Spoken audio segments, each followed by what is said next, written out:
Alrighty, here is another quick before I lose this moment type of error and strange behavior from my school's first federal credit union. The reason why I wanted to show it from this moment here instead from the opening the app beginning part is because this is more than anything pertaining to the moment now. So as you can see here, it seems to be that I have $25.47, right? That seems to be available with a current of $46.40. I forget what each of those mean. I gotta again find out and remember what exactly it means. And then I got a couple pending transactions. One strange happening already off the bat is this right here, this Primo Water. That's Primo Water quick payment service, food service, restaurants, whatever. That is pending for 10 cents, 10 cents, and 10 cents, right? The reason why this is strange is because I feel like this was the debit or electronic, usage fee that the machine to get some water charges. And the reason why it's strange is because here, down here at the bottom, the NIAX, it's also part of that Primo Water. So the charge for the actual water that I bought or whatever for 3 gallons each cost 70 cents. So it's 1, 2, and 3. As you can see, those three already went through, right? So why is then the 10-cent fee still pending if the water charge already went through? Which would be, kind of strange if that's the same machine, the same transactions that you show here, 1, 2, 3, is also 3 times the 10 cents fee, 1, 2, 3. Now here's where it gets strange, right? If I click on NIAX, bam, right? I'm reading details here. Yes, minus 70 cents, good, whatever, right? And then I see that my balance at this point is $331, where I was previously available was 287 and 23 or whatever. So that's strange too. So how is it that my balance was previously available at 287 and 23 cents, but now, or whatever at this point, my balance was therefore then at 331 and 83 cents? It doesn't make any sense. So I'm kind of confused on that. The other thing that I'm confused about is when I go back from that page, look at what happens here. Those pending transactions are no longer showing.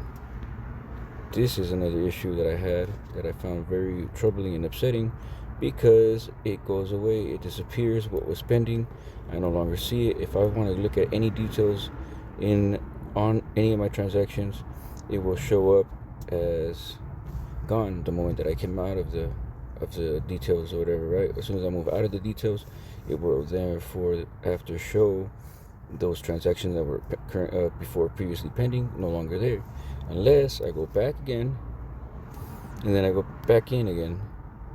Then look at those transactions, they reappear as pending, right? And this little loading crap, forgive my language, but this little loading circle does nothing to when you go into the details of something, right? Grant money, okay, grant payments, I get it. See, now here's the showing my previous balance was 52 and my balance thereafter was $46, which I guess is understandable, makes sense, I guess. It's not like the previous one that I showed where the balance before was lower than the balance after. Maybe that's because the check that I deposited got posted, something, who knows. But it was just strange. And now we go back and where are the pending transactions? They are gone.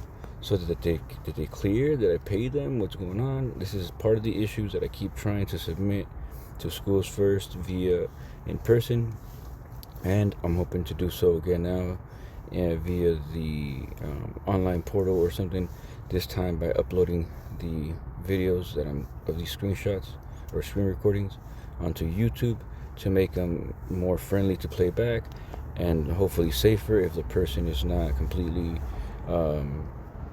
ignorant, I guess, forgive me for lack of better words, or not knowledgeable with what is justified as a safe page and what is not. Because as I was trying to explain to my to the branch manager in person about me uploading these videos into YouTube and then having them play it back or sending them a copy of the file, she was all concerned and scared that she has to find out first if they can play it out of security reasons or whatever. And I tried to suggest that it doesn't matter, it's safer if I have it on YouTube, because you'll be able to tell that it's a YouTube link by looking at the YouTube address, and also making sure to check that they are on HTTPS instead of HTTP. But then again, I felt like I was trying to, I was schooling them on how that actually, works or whatever. But anywho, let's see what else we got here. At the moment, I think everything else seems rather understandable. A lot of these Cash App payments are probably, money that I borrowed from them that I was basically paying back. And so everything seems to be pretty understandable, I guess. I did buy something on PayPal, so PayPal in 4, that means that should be the last payment. It was like something small that I forgot to purchase, but that I was making small payments of using the PayPal. And I think this was pay in 4 payments. I don't know if that's the 4th payment. I hope it is. I gotta confirm if I remember what it was for. But that seems to be okay. But again, every time I go into a detail, right, it will then also liquor store period. That's me as at work. Okay, that was, see, that's another strange thing. Well, that was good because these I use as debit, right? So these 2 payments, the 11.98, 11.98, it was some food that I was buying at work, right? So it shows, so it's food, and yeah, I know they were random.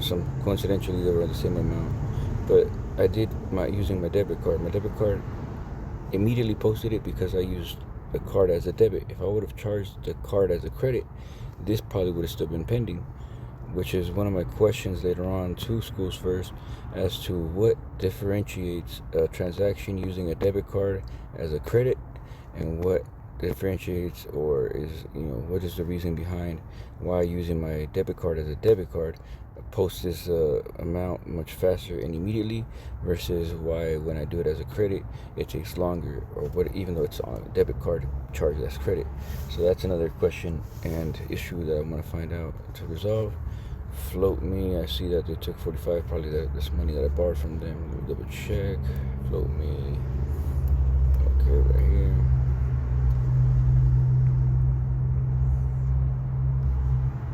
Oh, gotta update the app, okay. But anywho, I just wanted to cover that little short video and show and express how it is becoming very extremely confusing and misleading, to say the least, of my banking app. When other apps don't do this kind of behavior, it is very difficult to trust and get my life together, budget properly when that's going on. So maybe I gotta design my own app that would be more accurate to tell me how much money I actually have. Okay, so no, so this is good. So I guess Float Me is paid off as well, it seems like, because they're even allowing me to it's already been paid back.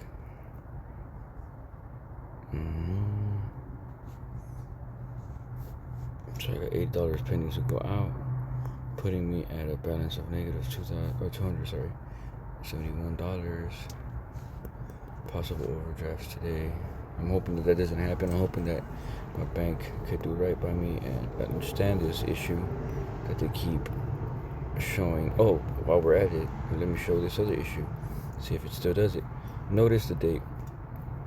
We are going from December 25th, hopefully, further back into November. But as you can see, some of these transactions repeat themselves. Look, how do we go from December 20th to December 23rd again? I thought that was already covered over here. December 23rd? Yes, it was. December 23rd right there.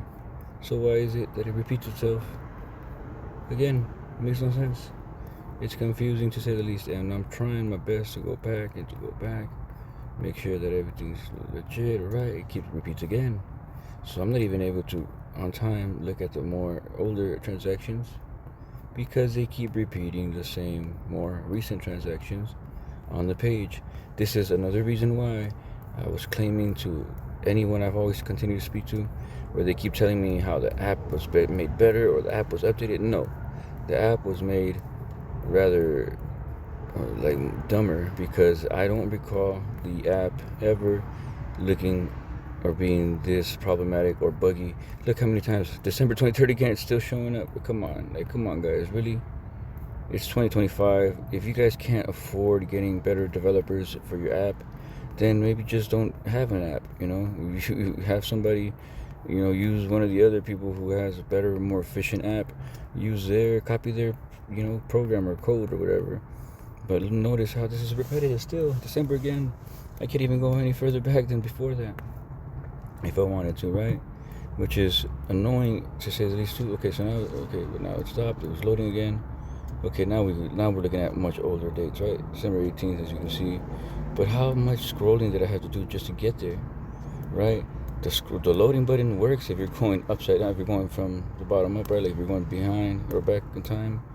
That loading button, I guess, makes sense when it loads, before it loads more transactions, as you're seeing here. But again, even here, it does it too. It repeats it. December 5th again, right? And then I load it, and then it goes back to December 5th again. And now notice I have my tap features in right, so I'm going back, not forward. And so that's also very misleading and confusing. What was the other issue that I've been trying to report multiple times to you guys about? Let me see. There was something else.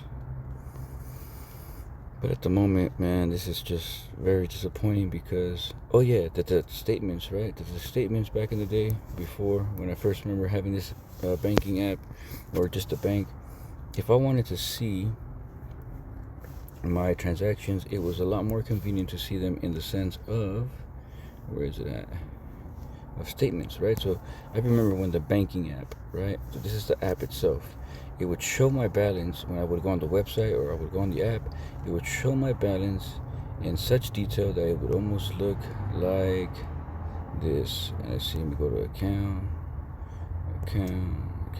So my transactions would show up on the app almost like this and in this detail practically, right? So this was very useful, very helpful, and it would be up to date. It wouldn't just be, you got to wait till the end of the month to look at your statement balances for this month, because it makes no sense. If I'm looking at my balance or my spending within a month, why can't I look at the more recent and modern transactions up here? Do I really have to do my own banking or my own transaction? Maybe I do, and it makes sense, right? Like I'm going to try to. That's what I'm going to try to switch over to, is having my own app, because clearly here, this is something that's only available at the end of the month for that month that just passed. So I'm trying to understand it still, because it doesn't make much sense. Like, what does this mean? 11-1, posting 11-1, 11-30, what does that mean? Balance forward, balance ending. I'm trying to, maybe I got to get a little bit more clear explanation on that. Dividends paid year to date, what does that mean? I'll ask my AI shortly. But see, I used to get this kind of detail should be available on the app itself, in my statements that I see on there, and not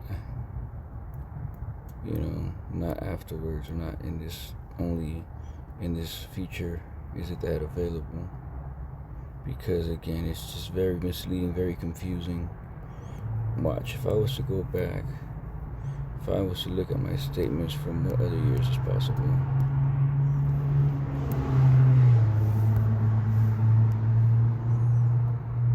If I was to look at my account statements from some way longer time ago, maybe this is when I reinstated, but this is also, like, this was different. Even here, I think it was different, where the statements look rather different. See, bam, here how the statements are in this little box. That's what the app used to show. That's what the app used to look like before it moved over to this other method and way that it's showing now, which was much more confusing. But I used to love this version better because it made more sense, to me at least. Right, effective date, posting date, effective date. I don't know what that means. I don't know what the ID. I think tells me where it's pulling from.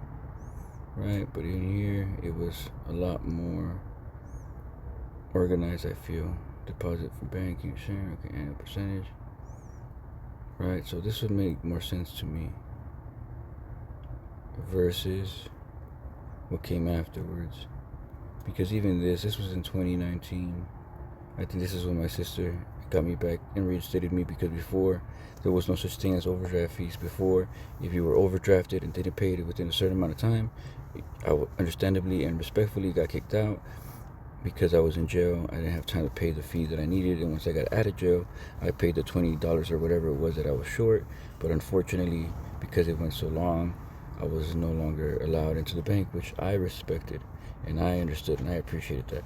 But thanks to my sister getting a job out of school, she then started banking with you guys and got me instated again, which I appreciated being allowed to get back because I love this bank. It changed my life when I left Wells Fargo for you guys. I'm just hoping that now you guys can hopefully, fix the small little issues, such as these new statements that came after how they look now. I mean, this looks crazy compared to how it used to look. And it makes, I don't know, less sense to me, but maybe I'm wrong. Let me know what you guys think, I guess. But let's see what else happened here. This is October. See, so it must have been after October, apparently. But, I'm hoping you guys can get it together. I appreciate you. If you're watching this, thank you for trying to make a difference. And I will cut this short and end it out.